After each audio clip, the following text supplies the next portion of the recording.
Hi! ఈరోజు మనము AI agents గురించి తెలుసుకుందాం. ఫస్ట్ వన్ ఏఐ ఏజెంట్ అంటే ఏమి? దాని ఫీచర్స్. నెక్స్ట్ సెకండ్ వచ్చేందనేసి AI agent, chatbot or AI assistant ఈ మూడిటి డిఫరెన్స్ తెలుసుకుందాము. నెక్స్ట్ థర్డ్ వన్ వచ్చిందనేసి ఏఐ ఎలా పనిచేస్తుంది? దాని గురించి తెలుసుకుందాము. నెక్స్ట్ ఫోర్త్ వన్ వచ్చిందని టైప్స్ ఆఫ్ ఏఐ ఏజెంట్స్. దీని గురించి ఈ వీడియోలో కంప్లీట్‌గా తెలుసుకుందాం. ఏఐ ఏజెంట్స్ అంటే ఏమి? సాఫ్ట్‌వేర్ సిస్టమ్ అనమాట. అంటే ఏమి? ఇది ఒక స్పెసిఫిక్ టాస్క్ కోసం. అంటే ఇప్పుడు సపోజ్ నేననుకోండి, నేను ఒక మేనేజర్‌ని అనుకోండి. నా కింద ఒక ఏజెంట్‌ని ఇప్పుడు పిఏ అంటాం చూసారా? అలాంటిదనమాట. ఇప్పుడు పిఏ బదులు మనం ఏం చేస్తాము?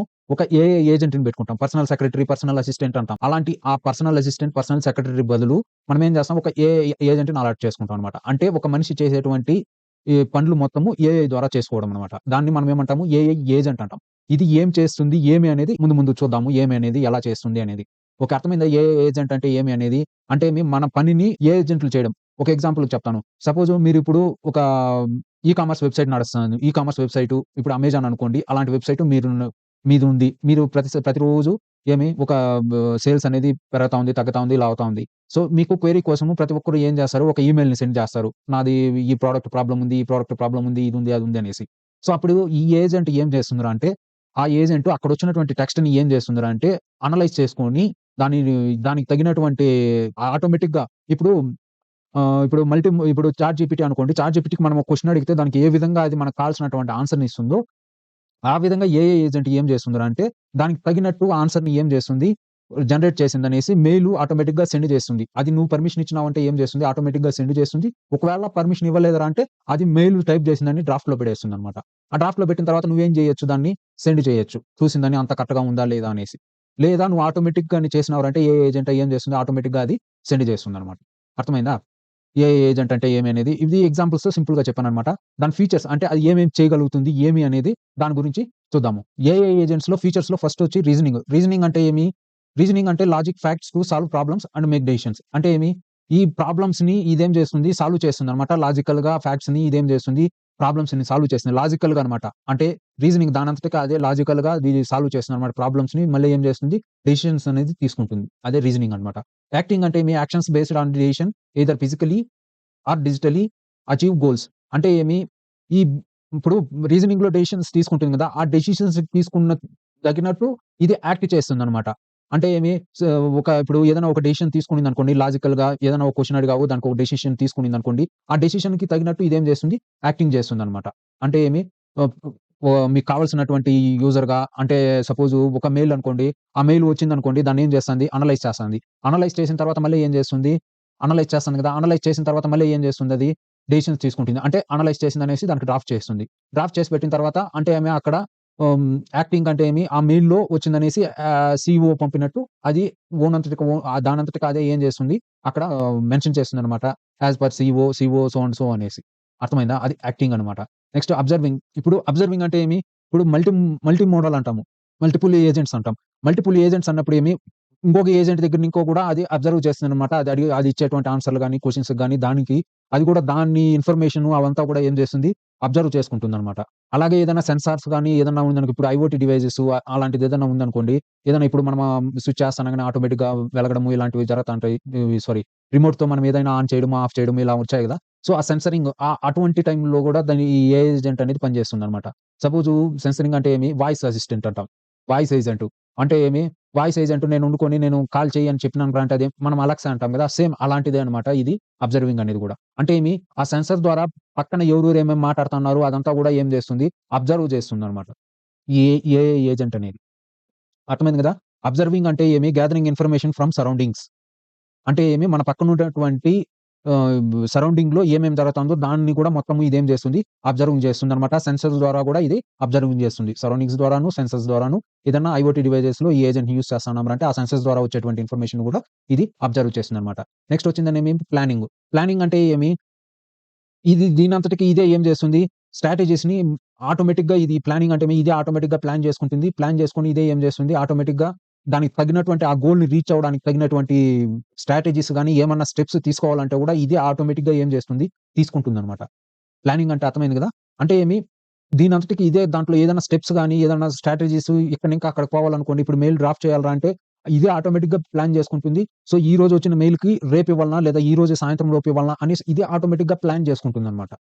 నెక్స్ట్ కొలాబరేటింగ్ అంటే ఏమి, వేరే మోడల్స్ ఇప్పుడు working with working well with others humans. అంటే ఇప్పుడు ఈ ఏఐ ఏజెంట్ అనుకోండి, ఆపోజిట్‌లో ఉన్నటువంటి వాడు ఒక ఏఐ ఏజెంట్ కాకుండా హ్యూమన్ అనుకోండి. వాడేదన్నా టిపికల్ క్వెషన్స్ కానీ, లేదా ఏదన్నా ఇది అడిగినప్పుడు, లేదా ఏదన్నా ఈమెయిల్ చేసినప్పుడు వేరే టైప్‌గా హ్యూమన్ అంటే ఇది ఆటోమేటిక్‌గా అది ఇంటిగ్రేషన్, కొలాబరేషన్ అనేది ఈజీగా అవుతుందనమాట. అది ఏఐ ఏజెంట్స్‌తో అయినా కానియండి, లేదా హ్యూమన్స్‌తో అయినా కూడా కానియండి.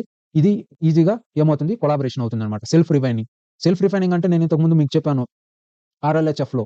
ఆర్ఎల్‌హెచ్‌ఎఫ్‌లో సెల్ఫ్ రిఫైనింగ్ అంటే దానంతటికి అదే నేర్చుకోవడం. ఆర్ఎల్‌హెచ్‌ఎఫ్‌లో చెప్పాననమాట. అంటే ఇప్పుడు ఒక ఫీడ్‌బ్యాక్ అనుకోండి. ఇప్పుడు ఆర్ఎల్‌హెచ్‌ఎఫ్ ఎలా పనిచేస్తుందనేది నేను ఇంతకుముందు వీడియో చెప్పాను. దాన్ని చూడండి. సెల్ఫ్ రిఫైనింగ్ అంటే మనం ఇచ్చేటువంటి ఫీడ్‌బ్యాక్‌ని బేస్ చేసుకొని అదేం చేస్తుంది, దానంతటికి అదే నేర్చుకుంటుందనమాట. అర్థమైందా? దాన్నేమంటాము సెల్ఫ్ రిఫైనింగ్ అంటాం. ఓకే. ఇప్పుడు ఫస్ట్ ఏఐ ఏజెంట్స్ అంటే దాని ఫీచర్స్ తెలిసింది. నెక్స్ట్ మనము ఏఐ ఏజెంట్, అసిస్టెంట్, బోట్ దాని డిఫరెన్స్ తెలుసుకుందాం. ఇప్పుడు AI agent, AI assistant, boat ఈ మూడిటికి డిఫరెన్స్ ఈ స్లైడ్ చూస్తానే మీకే అర్థమైపోతుంది. కానీ నేను ఒకసారి చెప్పేస్తాను కదా! ఏఐ ఏజెంట్ అంటే అది అంటే దానంతటిక అదే టాస్క్‌ని క్రియేట్ చేసిందనేసి దానంతటిక అదే ఏం చేస్తుంది సెండ్ చేస్తుంది. ఏఐ అసిస్టెంట్ టాస్క్ క్రియేట్ చేస్తుంది. కానీ దాన్ని సెండ్ చేసేది ఇంకొక మనిషి కావాల. అంటే యూజర్ కావాలన్నమాట. నెక్స్ట్ బోట్ అనేది సింపుల్ టాస్క్‌లన్నమాట. లిమిటెడ్ దీనంతటికి మనం ఇప్పుడు కొన్ని టాస్క్‌లు మాత్రమే ఇది చేస్తుందన్నమాట. నెక్స్ట్ కేపబిలిటీస్ చూడండి. Can perform complex multi step actions, learns and adapts, can make decisions independently. నేను పైన చెప్పిందే ఇది ఇక్కడ దీనికి కేపబిలిటీసు. అంటే ఇది మల్టీ స్టెప్ యాక్షన్స్. నేను ఇంతకు ముందు డెఫినిషన్‌లో కూడా చెప్పాను. ఆ ఫీచర్స్‌లో చెప్పినప్పుడు ఎక్స్‌ప్లెయిన్ చేసినప్పుడు ఏ ఏజెంట్ గురించి చెప్పేసినాను. Next response to request or prompts, provides information and completes simple task, can recommend actions but the user make decision. నేనిప్పుడు చెప్పాను కదా! ఒక మెయిల్ అనుకోండి. ఒక మెయిల్‌ని ఇదేం చేస్తుంది ఏఐ ఏజెంట్ ఆటోమేటిక్‌గా సెండ్ చేస్తుంది. కానీ ఏఐ అసిస్టెంట్ ఏం చేస్తుంది దాన్ని డ్రాఫ్ట్‌లో పెడుతుంది. కానీ అక్కడ సెండ్ చేయాలనా వద్దా అనేది ఏం చేస్తుంది ఏఐ యూజరు అంటే ఎవరు? ఇప్పుడు ఇక్కడ యూజర్ అవసరం లేదు. కానీ ఇక్కడ యూజర్ అవసరం అన్నమాట. అంటే దాన్ని సెండ్ చేయడానికి గాని ఇదంతా ఎవరు చేస్తారు అంటే యూజర్ చేస్తాడు. కానీ బోట్ అంటే follows pre defined rules, limited learning, basic interactions. నేను చెప్పాను కదా! అంటే నువ్వు ఈ పని చేయాలిరా అంటే ఇప్పుడు సపోజ్ బోట్‌కి చెప్పావురా అంటే నువ్వు ఈ ఈమెయిల్ రాయాలిరా అంటే అది ఈమెయిలే రాస్తుంది. అంతే. దాని పని అంతే అన్నమాట. ఆ డ్రాఫ్ట్‌లో పెట్టడము అలాంటివంతా ఉండదు. అంటే దానికి కొంత వరకే పని చేస్తుందన్నమాట. దాంట్లో మొత్తము ఉండదు. నెక్స్ట్ ఇంటరాక్షన్ ఇది ఇంటరాక్షన్ అంటే ఇది ఈజీగా ఇంటరాక్షన్ అవుతుంది. నేను ఇంతకు ముందు చెప్పాను. నెక్స్ట్ ఇది ఏఐ అసిస్టెంట్ అనేది యూజర్ రిక్వెస్ట్ అంటే ఎవరైనా యూజర్ ఏదన్నా రెస్పాన్స్ అడిగితేనే ఇది చెప్తుందన్నమాట. ఇదొచ్చిందనేసి ఇప్పుడు నేను బోట్ అనేది ఏమిరా అంటే ఏదన్నా ఒక రియాక్ట్ రెస్పాన్స్ టు ట్రిగ్గర్స్ అన్నమాట. అంటే ఎవరైనా ఏదైనా ఒక మెసేజ్ చేస్తేనే ఇదేం చేస్తుంది, ఇప్పుడు హాయ్ అని పెడతా అనంగానే ఏం చేస్తుంది, ఇది ఆటోమేటిక్‌గా మెసేజ్ ఇస్తుంది. కానీ ఏఐ అసిస్టెంట్ వచ్చిందనేసి నాకు ఇది కావాలి అన్నప్పుడు ఏం చేస్తుందిరా అంటే దానికి తగినటువంటిది ఆన్సర్ ఇస్తుందన్నమాట. అంటే యూజర్ రిక్వెస్ట్ ఇస్తేనే ఆన్సర్ చేస్తుంది. నాకు సో అండ్ సో ఇది క్వెషన్ ఇది అనేసి. కానీ ఇక్కడేమి మీరు మామూలుగా బోట్ అనేది వెబ్‌సైట్‌లోకి పోతానంగానే ఏం చేస్తుంది ఆటోమేటిక్‌గా అంటే నువ్వు ఆ వెబ్‌సైట్‌లోకి ఎంటర్ అవుతా అనంగానే hi this is so and so can I help you అనేసి మెసేజ్ వస్తుంది చూసారా? దాన్నే ఇది బోట్. నువ్వు ఇక్కడ ఏఐ అసిస్టెంట్ ఒక మెసేజ్ మనం చేస్తామనమాట. అది చేసిన తర్వాత వచ్చేదిని ఏఐ అసిస్టెంట్ అంటాం. అర్థమైంది గదా! నెక్స్ట్ ఇంకా ఒక డిఫరెన్స్ ఉంది. దాని గురించి తెలుసుకుందాము. AI agents have the highest degree of autonomy able to operate and make decisions independently to achieve goal. AI assistant అదే సేమ్ అంటే ఇది ఆటోమేటిక్‌గా చేస్తుంది. ఏఐ ఏజెంట్ అనేది ఏఐ అసిస్టెంట్ అనేదేమి తక్కువ అటానమస్ అంటే దానంతటికి దాని డెసిషన్ తీసుకునేది తక్కువ. కానీ యూజర్ ఇన్‌పుట్ అనేది అంటే ఈమెయిల్ ఆటోమేటిక్‌గా సెండ్ చేస్తే దీనికేమి యూజర్ సెండ్ చేయాలన్నమాట. అంటే ఇది చాలా తక్కువనమాట. అంటే బోట్స్ అనేదేమి ప్రీ ప్రోగ్రామింగ్ రూల్స్‌తో ఉంటుంది. నెక్స్ట్ కాంప్లెక్సిటీ ఏఐ ఏజెంట్స్ అనేది హై హ్యాండిల్డ్ కాంప్లెక్స్ టాస్క్స్ అన్నమాట. అండ్ వర్క్ ఫ్లోస్ గాని ఇవంతా ఏఐ ఏజెంట్స్ చేస్తుంది. కానీ ఏఐ అసిస్టెంట్ బోట్‌లు మాత్రము ఇవేం చేయదు. సింపుల్ టాస్క్ మాత్రమే చేస్తుంది. నెక్స్ట్ లెర్నింగ్ వచ్చిందనేసి మెషిన్ లెర్నింగ్ అంటే ఏఐ ఏజెంట్స్‌లో వచ్చిందని మెషిన్ లెర్నింగ్ అల్గారిథమ్స్ ఉంటాయి. దాన్ని బేస్ చేసుకొని ఇదేం చేస్తుందిరా అంటే ఇంప్రూవ్ అనేది చేసుకుంటుంది. నేను చెప్పాను కదా! ఆర్ఎల్‌హెచ్‌ఎఫ్ ఫీడ్‌బ్యాక్‌ని తీసుకొని సెల్ఫ్ రిఫైనింగ్ సేమ్ అలాంటి మెథడ్స్‌ని యూజ్ చేసిందని కూడా ఇదేం చేస్తుంది ఆటోమేటిక్‌గా ఇది నేర్చుకొని మళ్ళీ అంటే సెల్ఫ్ రిఫైనింగ్ అనేసి నేను ఇంతకు ముందు చెప్పాను కదా! అదనమాట. అంటే ఏఐ అసిస్టెంట్స్ అనేది కొంతవరకే ఉంటుంది. అంటే ఏఐ ఏజెంట్స్‌తో పోల్చుకుంటే ఏఐ అసిస్టెంట్ పెర్ఫార్మన్స్ అనేది తక్కువ. దాంతో పోల్చుకుంటే చాట్ బోట్ అనేది ఇంకా తక్కువగా ఉంటుంది. మీకు ఇప్పటికి అర్థమైందనుకుంటాను డిఫరెన్స్ మూడిటికి. ఇప్పుడు మీకొక పిక్చర్ రావాలన్నమాట. ఇది వింటానంగానే మీకేమో రావాలా? ఒక పిక్చర్ రావాలా? ఓకే. ఏఐ ఏజెంట్ ఇది ఏఐ అసిస్టెంట్ పని ఇది, చాట్ బోట్ ఇది. ఇప్పుడున్నటువంటి జనరేషన్‌లో ఇప్పుడంతా ఏఐ ఏజెంట్స్ తయారు చేస్తున్నారు. ఏఐ ఏజెంట్స్‌ని తయారు చేసిందని ఆటోమేటిక్ చేస్తన్నారన్నమాట. ఎన్8, అలాంటి వాటి ఇప్పుడు గూగుల్ గూడా ఏడీకే ఏజెంట్ డెవలప్‌మెంట్ కిట్ అనేసి రీసెంట్‌గా లాస్ట్ మంత్ 19, 20 అటు రిలీజ్ చేసింది. సో, ఇవంతా గూడా ఏఐ ఏజెంట్స్‌ని ప్రిపేర్ చేయడానికనమాట. అంటే వాళ్ళ బిజినెస్‌కి సెల్ఫ్ కోసము ఇప్పుడు ఏదైనా మీ బిజినెస్ ఉంటే గూడా మీరు ఒక ఏఐ ఏజెంట్‌ని క్రియేట్ చేసిందని దానికి మీ డేటాబేస్‌ని గాని యాక్సెస్ ఇచ్చేసినారు అంటే ఆటోమేటిక్‌గా అదే ఏం చేస్తుంది ఎవరైనా క్వెషన్స్ అడిగిన దీనికి ఆటోమేటిక్‌గా అదే ఆన్సర్స్ చేస్తుందనమాట. నెక్స్ట్ ఏ ఏజెంట్ ఎలా పనిచేస్తుంది? ఏమి every agent has its own role, character and way of communicating. అర్థమైందా? అంటే ఏమి ఇప్పుడు నేనేం చెప్పాను పిఏ అని చెప్పాను. పిఏకేమి అక్కడ రోల్ ఏమి పర్సనల్ అసిస్టెంట్. అంటే ఏమి వాళ్ళ బాస్ యొక్క ఆహ్, యాక్టివిటీస్ మొత్తాన్ని దాన్నేం చేస్తుంది ఒక చార్ట్ లాగా ప్రిపేర్ చేసిందని. సో, ఈ టైమింగ్‌లో ఇది, ఈ టైమింగ్‌లో ఇది ఏదైనా మెయిల్ వచ్చిందిరా అంటే దాన్ని బాస్‌కి ఇన్ఫార్మ్ చేయడం కానీ, ఇలాంటివి మొత్తం ఇదేమి పర్సనల్ అసిస్టెంట్. అంటే ఏమి ఓన్ రోల్. రోల్ అంటే ఏమక్కడ పర్సనల్ అసిస్టెంట్. క్యారెక్టరు ఇక్కడ చూడండి ఈడ ఇచ్చాను. పర్సన్ అంటే ఏమి నేను ప్రాంప్ట్ ఇంజినీరింగ్‌లో చెప్పాననమాట. ప్రాంప్ట్ ఇంజినీరింగ్‌లో మీరు కానీ ప్రాంప్ట్ ఇంజినీరింగ్ వీడియో చూడకపోతే దయచేసి ఆ వీడియో చూడండి. ఈ ఏఐ ఇన్ తెలుగు సీరీస్‌లో ప్రాంప్ట్ ఇంజినీరింగ్ ఫస్ట్ వీడియో. ఈ పర్సనా అనేసి నేను ఇక్కడ మెన్షన్ చేస్తానురా అంటే మీరు అది గాని చూసినారా అంటే పర్సనా అనేది ప్రాంప్ట్ ఇంజినీరింగ్‌లో మీకు అర్థమవుతుంది ఏమి అనేది. అంటే ఏమి ఇప్పుడు నేను చెప్పాను కదా! ఏజెంట్ పిఏ గదా! పిఏని రోల్‌ని ఇదేం చేస్తుంది పర్సనా అనేది ఆ బిహేవియర్‌ని ఏం చేస్తుందిరా అంటే అంటే ఏమి మనము ఏఐ ఏజెంట్‌కు నువ్వు ఒక పర్సనల్ అసిస్టెంట్ అని మనం చెప్పినాంరా అంటే దానికి తగినట్టు అదేం చేస్తుందిరా అంటే డ్రాఫ్ట్ అనేది తయారు చేస్తుందన్నమాట. అర్థమైంది కదా మీకు? నేను నేను చెప్పేది మీకు అర్థమవుతాంది అనుకుంటున్నాను. దయచేసి అర్థం కాకపోతే నాకు చెప్పండి. నేను వే ఆఫ్ టీచింగ్ చేంజ్ చేసేయడానికి ట్రై చేస్తాను. ఓకేనా? నెక్స్ట్ ఏమి పర్సన్ అంటే ఏమి అర్థమైంది కదా! అంటే మనము పిఏ అంటే ఏమి మనం ఆడ ప్రాంప్ట్ గాని మనం ఏదైనా ప్రోగ్రామింగ్ చేసేటప్పుడు ఏమి ah, ah, assume you are a personal assistant of CEO of ecommerce so and so జో బి అంటే ఏమైనా కూడా గాని అండ్ సో అనేసి నువ్వు అక్కడ ఏం చెప్తావు ప్రాంప్ట్‌లో చెప్తావన్నమాట. ఎందుకంటే దానికి తగినటువంటి పర్సన్‌ని మనం అసైన్ చేయడం వల్ల ఏమవుతుందంటే దానికి తగినటువంటి ఆన్సర్ అనేది ఈ సిస్టమ్ అనేది జనరేట్ చేసేస్తుందన్నమాట. మెమరీ అంటే ఏమి ప్రతి ఒక్క ఏజెంట్‌కి ఏమి ఒక మెమరీ అనేసి ఉంటుంది. ఏఐ ఏజెంట్‌లో మీరు గాని ఎన్8ఎన్ అనేసి వర్క్ ఫ్లోస్ ఉన్నది. టూల్స్ అదనమాట. ఆటోమేటిక్ టూల్ అనమాట. దాంట్లో పోయినారంటే ఫస్ట్ మీరు ఏఐ ఏజెంట్‌ని తీసుకుంటారు. ఏఐ ఏజెంట్ తీసుకున్న తర్వాత అక్కడ ఏం చేస్తారు మెమరీని యాడ్ చేస్తాం. విండోస్ మెమరీ అలాంటి. ఆ మెమరీ ఎందుకు యూజ్ అవుతుందిరా అంటే సపోజు నేను ఒక క్వెషన్ అడిగాననుకోండి. ఏఐ ఏజెంట్‌ని ఒక మెయిల్ రాయమనేసి దేనికి సంబంధించింది ట్రాన్స్‌పోర్ట్ ఇష్యూ వచ్చింది. దానికి మెయిల్ రాయమని నేనేసి అడిగాను. సో, నేనేం చేశాను దాని తర్వాత వచ్చిందనేసి వేరే వేరే ప్రాబ్లమ్స్ మీద నేను ఈమెయిల్ రాయమని చెప్పాను.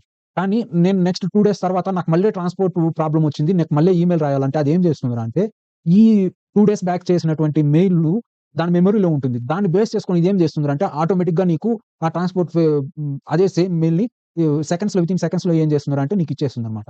అంటే అక్కడేమి మెమరీ అనేది ఎందుకు యూజ్ అవుతుందిరా అంటే ఇక్కడ ఇచ్చారు చూడండి. అంటే ఏమి షార్ట్ టర్మ్ అంటే మెమరీ అనేదేమి రీసెంట్. అంటే ఈ రోజు అనుకోండి. ఈ రోజు చేసిన దీంట్లో నువ్వు ఏది అడిగినా కూడా దాన్ని బేస్ చేసుకొని నీకు ఆన్సర్ ఇచ్చేస్తుంది. రేపు ఈ రోజు అడిగిన క్వెషన్ నువ్వు రేపు అడిగినావంటే అది ఆన్సర్ ఇవ్వదు. నెక్స్ట్ లాంగ్ టర్మ్ అంటే ఇప్పుడు నేను చెప్పాను కదా! 3 డేస్, 4 డేస్, 1 మంత్, 2 మంత్స్ అలా నువ్వు అడిగే క్వెషన్స్‌కంతా అది ఆన్సర్ ఇస్తా వచ్చిందనుకోండి. అది మొత్తం సేవ్ చేసి పెట్టుకుందనుకో రేపు గాని, ఎల్లుండి గాని మీకెప్పుడైనా గాని 1 మంత్ తర్వాత గాని ఆ క్వెషన్‌కి మళ్ళీ ఆన్సర్ కావాలంటే దాంట్లో ఇంకా తీసిందనేసి దీంట్లో ఇస్తుందన్నమాట. అర్థమైంది గదా! నెక్స్ట్ ఎపిసోడిక్ అంటే స్పెసిఫిక్ ఈవెంట్స్ కోసం కన్సెన్స్‌నెస్, షేర్డ్ నాలెడ్జ్ ఇవంతా మెమరీ అనమాట. ఇవంతా మీరు ఏఐ ఏజెంట్స్ చేసేటప్పుడు మీకు అర్థమవుతుంది. మీరు ఎన్8ఎన్ అనేది ఒక ఏఐ ఏజెంట్ వర్క్ ఫ్లో అనమాట. మీరు దాంట్లోకి పోయిందనేసి మీరు ఒక ఏజెంట్‌ని క్రియేట్ చేస్తన్నారంటే దాంట్లో మెమరీ అనే ఒక ఆప్షన్ వస్తుంది. అక్కడ చూసినారంటే మీకు అర్థమవుతుంది. ఓకేనా? Next tools first person assign చేసినాం. నెక్స్ట్ మెమరీ అసైన్ చేసినాం. నెక్స్ట్ టూల్ వచ్చిందనేసి డేటాని తీసుకోవడానికి. ఇప్పుడు సపోజ్ నువ్వు పిఏ అనేసి చెప్పేసినావు. నువ్వు పిఏ అని చెప్పిన తర్వాత అసలు సీఈఓ డీటెయిల్స్ గాని అవంతా ఏమీ లేకుండా ఏ కంపెనీకి ఓనర్ అయినా, ఏ కంపెనీ ఎన్నేళ్లుగా ఉంది, ఆ కంపెనీ యొక్క పనేమి, ఈ డీటెయిల్స్ ఏమీ లేకుండా గూడా నువ్వు ఏఐ ఏజెంట్‌ని అసైన్ చేసినంత మాత్రాన అదేం చేస్తుంది, నీకు కరెక్ట్‌గా ఆన్సర్ ఇవ్వదు. సో, మనం ఏం చేయాలా టూల్ అంటే మనకు కావాల్సినటువంటి ఇప్పుడు మన వెబ్‌సైట్‌కి సంబంధించినటువంటి మీ బాస్ యొక్క డీటెయిల్స్ పూర్తిగా ఏం చేస్తాము, ఒక డేటాననేదిని ఈ టూల్‌కి ఇస్తామనమాట. అది పీడీఎఫ్ ద్వారా గాని, లేదా డేటాబేస్ ద్వారా గాని, లేదా ఇమేజ్ ద్వారా గాని, ఏ విధంగా అయినా గూడా గాని డేటా అనేది నువ్వు ఇస్తావనమాట దేనికి, ఈ టూల్స్‌కి. అర్థమైందా? నెక్స్ట్ వచ్చిందనేమి మోడల్. మోడల్ అంటే ఎల్ఎల్ఎం మోడల్‌ని మనం అలా సెలెక్ట్ చేసుకుంటాం అనమాట. ఈ ఏజెంట్స్‌కు దాని మీద డిపెండ్ అయ్యి ఉంటుందనమాట. ఈ ఈ ఏజెంట్ అనేది దాని మీద డిపెండ్ అయ్యి ఇప్పుడు ఓపెన్ అయ్యే మోడల్ అనుకోండి. ఓపెన్ అయ్యికి సెపరేట్ జీపీటీ 4o లేదా జెమినీ గాని లేదా చానా ఉన్నాయి కదా! వీటిని బేస్ చేసుకొని ఈ ఏజెంట్ అనేది ఏం చేస్తుంది, దీన్ని బేస్ చేసుకొని అంటే ఈ ప్రాబ్లమ్ వచ్చినప్పుడు ఎలా ఆన్సర్ ఇవ్వాలా ఏమనేది మోడల్ అనేది ఇంపార్టెంట్. ఈ ఏజెంట్ ఎలా పనిచేస్తుంది అనేదేమి 4 స్టెప్స్. 4 స్టెప్స్‌లో 1 నువ్వు వానికి రోల్ అసైన్ చేస్తావు. ఆ ఏజెంట్‌కి పని ఎవరు వాళ్ళు? అంటే పర్సనల్ అసిస్టెంటా? లేదా కస్టమర్ కేర్ అసిస్టెంటా? లేదా కస్టమర్ కేర్ ఎగ్జిక్యూటివా? లేదా వేరే ఇంకేదైనా కూడా కానియండి. సపోజ్ టీచరా? లేదా స్టూడెంటా? అనేసి నువ్వు ఇస్తావన్నమాట. నెక్స్ట్ మెమరీని అసైన్ చేస్తావు. ఏజెంట్‌ని అసైన్ చేసిన తర్వాత నువ్వేం చేస్తావు? మెమరీని అసైన్ చేస్తావు. మెమరీ అసైన్ చేసిన తర్వాత మళ్ళీ ఏం చేస్తావు? టూల్ దానికి డేటా ఇస్తావు. ఏం చేస్తావు? డేటా ఇస్తావనమాట. డేటా ఇచ్చిన తర్వాత మళ్ళీ ఏం చేస్తాం? మోడల్‌ని ఇస్తావనమాట. ఆ ఏజెంట్ ఆ మోడల్‌ని బేస్ చేసుకొని మనకు ఆన్సర్స్ ఇస్తుందనమాట. అది నేర్చుకోవడానికి. ఏఐ ఏజెంట్ ఈ మోడల్‌లో పోయి నేర్చుకొని దాన్ని ఇంకా తెలుసుకొని మనకు దానికి తగినటువంటి ఆన్సర్‌ని మనకి ఇస్తుందనమాట. ఎలా పనిచేస్తుందనేది అర్థమైంది గదా! Next types of AI agents గురించి తెలుసుకున్నాము. AI agents can be grouped based on how they interact, how many agents are involved. అంటే ఇక్కడ వచ్చిందనేసి ఎలా ఇంటరాక్ట్ అవుతుంది, నెక్స్ట్ ఎంతమంది ఏజెంట్స్ అనేది దీన్ని బేస్ చేసుకొని మనం ఏజెంట్స్‌ని డిసైడ్ చేయొచ్చనమాట. ఇప్పుడు ఇంటరాక్టివ్ ఏజెంట్స్ అనమాట. Directly talk to users, answer questions and help with tasks like customer support, health care, education. మీకిప్పుడు అర్థమైందనమాట. అంటే డైరెక్ట్‌గా యూజర్స్ డైరెక్ట్‌గా ఏజెంట్ అనమాట. ఏజెంట్ నేను మెసేజ్ చేయడము, అది ఆన్సర్ ఇవ్వడము, లేదా ఏదైనా కస్టమర్ సపోర్ట్ గాని, లేదా హెల్త్ కేర్ ఏదైనా గూడా గాని, ఇప్పుడు చాట్ జీపీటీ 4o అనుకోండి. దాంట్లో మనం ఏదైనా క్వెషన్ అడుగుతున్నామంటే అదేం చేస్తుంది? ఆటోమేటిక్‌గా ఆన్సర్ ఇస్తుంది. బ్యాక్‌గ్రౌండ్ ఏజెంట్స్ అంటే బ్యాక్‌గ్రౌండ్‌లో వచ్చిందని అదే ఆటోమేటిక్‌గా టాస్క్ చేసిందనేసి ఇదొచ్చిందని ఇంటరాక్టివ్ అంటే మనతో డైరెక్ట్‌గా ఇంటరాక్ట్ అవుతుంది. మనము ఏజెంట్‌తో డైరెక్ట్‌గా ఇంటరాక్ట్ అవుతున్నాము.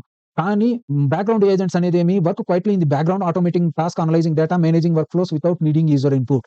అంటే ఇక్కడ ఎటువంటి యూజర్ ఇన్‌పుట్ లేకపోయినా కూడా కానీ అదే ఆటోమేటిక్‌గా ఏం చేస్తుంది, ఇప్పుడు మీకు సింపుల్‌గా చెప్పాలా అంటే బ్యాక్ ఎండ్ డెవలప్‌మెంట్ అంటాము. మనము బ్యాక్ ఎండ్‌లో వెబ్ డెవలప్‌మెంట్ చేసినప్పుడు అది మనం ఇక్కడ ఓన్లీ మనం ఈ ఇన్‌పుట్‌ని సబ్మిట్ చేస్తున్నాం గాని, దాని వెనక మొత్తము ప్రాసెస్ చేసిందనేసి తీసుకొనొచ్చి మన ముందర రిజల్ట్ ఇస్తుంది చూసారా? సేమ్ అలానే అన్నమాట. ఎనక మొత్తము బ్యాక్‌గ్రౌండ్‌లో మొత్తము వర్క్ అంతా స్టార్ట్ అయిన తర్వాత మళ్ళీ ఆ వర్క్ పూర్తిగా ఇప్పుడు సపోజ్ అదే అనుకోండి. ఇప్పుడు బ్యాక్ ఎండ్ డెవలప్‌మెంట్ అంటారు. ఇప్పుడు పీహెచ్‌పీ, మైఎస్‌క్యూఎల్ ఇప్పుడు మనం వచ్చిందని ఫ్రంట్ ఎండ్‌లో ఒక సబ్మిట్ బటన్ నొక్కిన తర్వాత అది వెళ్ళిందనేసి ఎస్‌క్యూఎల్ డేటాబేస్‌లోని ఇంకా మొత్తం తీసుకొనొచ్చిందని మనకు రిజల్ట్ ఎలా ఇస్తుందో, అలానే ఈ బ్యాక్‌గ్రౌండ్ ఏజెంట్స్ కూడా లోపలనమాట. దానంతటికి అంతే లోపల మొత్తం ఒక ఏజెంట్ ఇంకా ఇంకొక ఏజెంట్, ఇంకొక ఏజెంట్ ఇంకా ఇంకొక ఏజెంట్ అనుకోండి. ఇప్పుడు మైఎస్‌క్యూఎల్ అనుకోండి అదొక ఏజెంట్, ఎస్‌క్యూఎల్ అనుకోండి అదొక ఏజెంట్ అనుకోండి. అలాంటి ఏజెంట్స్ మొత్తము కలిపిందనేసి వర్క్ చేసిందనేసి మనకేం చేస్తది? ఈ రిజల్ట్‌ననేది ఇస్తుందనమాట. అర్థమవుతుందా? ఇది background agent. Next number of single agent ఇప్పుడు మీకు అర్థమైంది. అలోను. Next multiple agent. ఇప్పుడు మీకు ఈడ అర్థమవుతుందనుకుంటాను.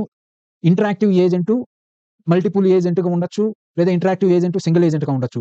బ్యాక్‌గ్రౌండ్ ఏజెంట్‌లు వచ్చి సింగిల్ ఏజెంట్ గాను ఉండొచ్చు. మల్టిపుల్ ఏజెంట్ గాను ఉండొచ్చు. ఇప్పుడు మీకు అర్థమవుతుందనుకుంటా నేను చెప్పేది. కొన్ని వెబ్‌సైట్‌లో నేను దీన్ని చూసినప్పుడు కొన్ని వెబ్‌సైట్‌లో ఒక్కొక్కరు ఒక్కో విధంగా ఇచ్చారు. సో, నాకు ఈజీగా అనిపించింది. మీకు బాగా అర్థం అవ్వడానికి కోసం నేను దీన్ని మాత్రమే తీసుకున్నాను. ఇంకొకరు వేరే వాళ్ళు వేరే విధంగా చెప్పొచ్చు. ఓకేనా? ఇప్పుడు మీకు అర్థమైందనుకుంటాను. అంటే ఇంటరాక్టివ్ ఏజెంట్స్‌కి, బ్యాక్‌గ్రౌండ్ ఏజెంట్‌కి, నెక్స్ట్ సింగిల్ ఏజెంట్, మల్టీ ఏజెంట్‌కి. అర్థమైందనుకుంటాను. Thank you very much. మీకు నేను చెప్పేది నచ్చినట్లయితే మీ ఫ్రెండ్స్‌కి వాళ్ళకి షేర్ చేయండి. లైక్ చేయడం మర్చిపోకండి. ఎందుకంటే లైక్ చేసినార్రా అంటే అంత యూట్యూబ్ అల్గారిథం ఏం చేస్తుంది అంతమందికి షేర్ చేస్తుంది. సబ్స్క్రైబ్ చేసుకోవడం మర్చిపోకండి. Thank you very much.